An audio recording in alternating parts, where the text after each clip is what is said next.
Hi, I'm Hans Wilhelm, and in this video in the Life Explained series I would like to talk about the ego. Now there are many different interpretations given by various experts, but I like to concentrate on the origin and the spiritual side of the ego, and I think you may find it very interesting. As always, we have to remember who we are. We are spiritual beings, or also called souls. Now that's the best spiritual being I could do now. And as such we have a very flexible ethereal body that can easily move in the spiritual and the semi-material and the material worlds. But in the material worlds, like here on earth, it can only be an observer. It cannot really interact with the dense material environment. And if the soul wants to fully interact with the minerals, the plants, or the animal kingdoms, there we have a little piggy, or even with other human beings, the soul needs a body armor to survive in this dense vibration.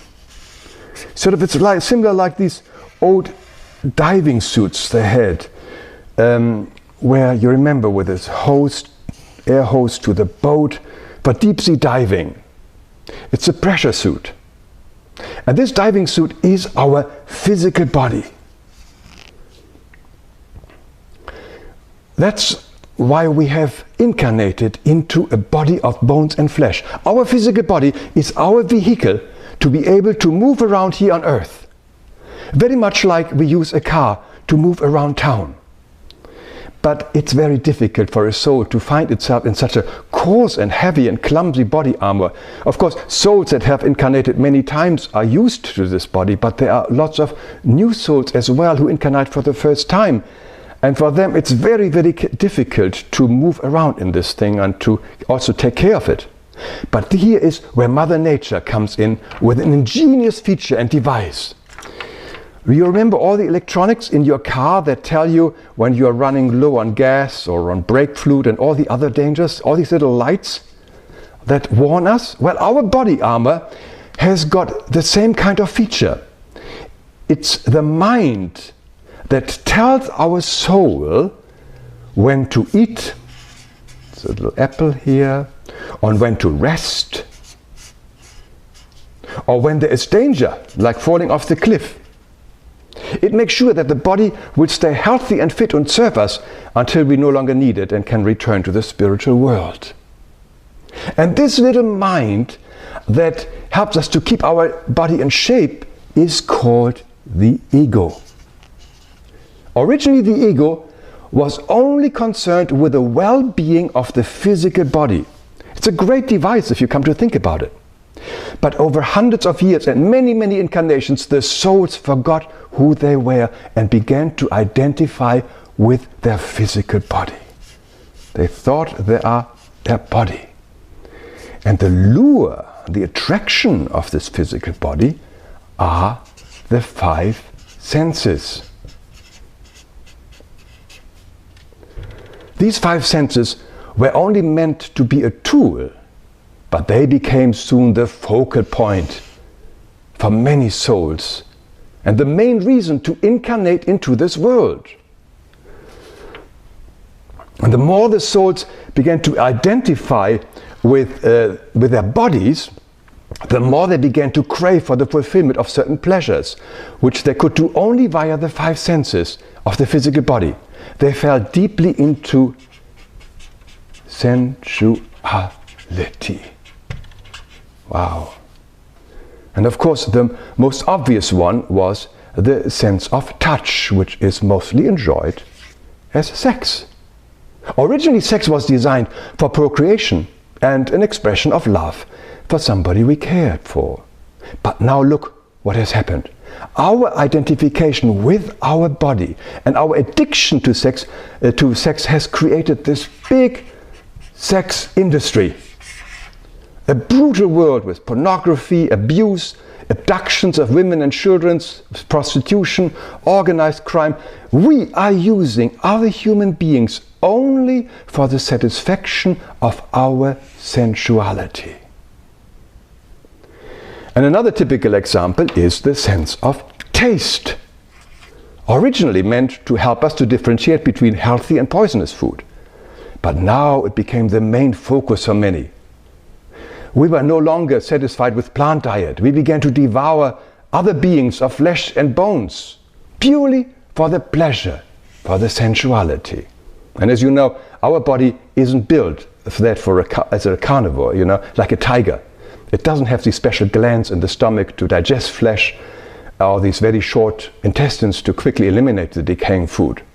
And as a result, of course, we have created a huge animal farm industry. Oh boy.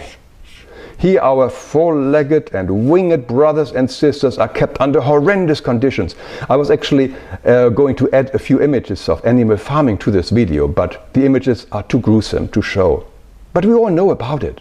And yet we continue this crime only for the gratification of our sensual pleasures of taste.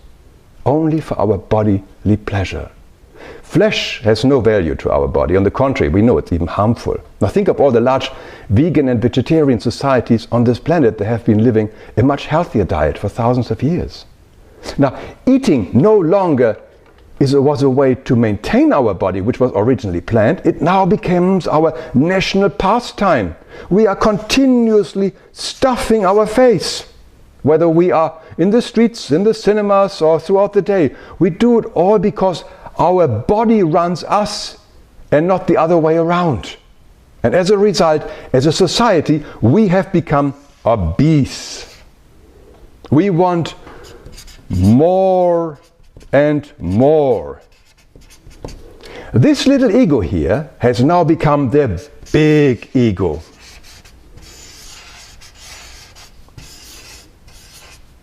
And it wants more and more.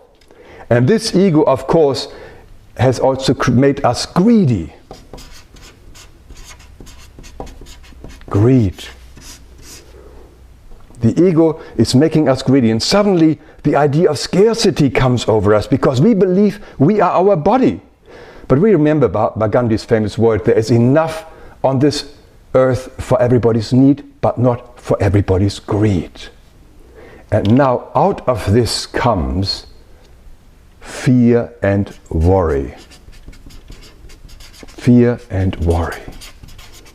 They come from the ego. Our higher self doesn't know fear and worries because it knows it's eternal and linked directly to God. But our body is afraid, and fear is of the earth, as Edgar Cayce reminds us, because the body knows it has a limited lifespan and it's very fragile. So it gives us fear and worry. And to get what it wants, we do not even hesitate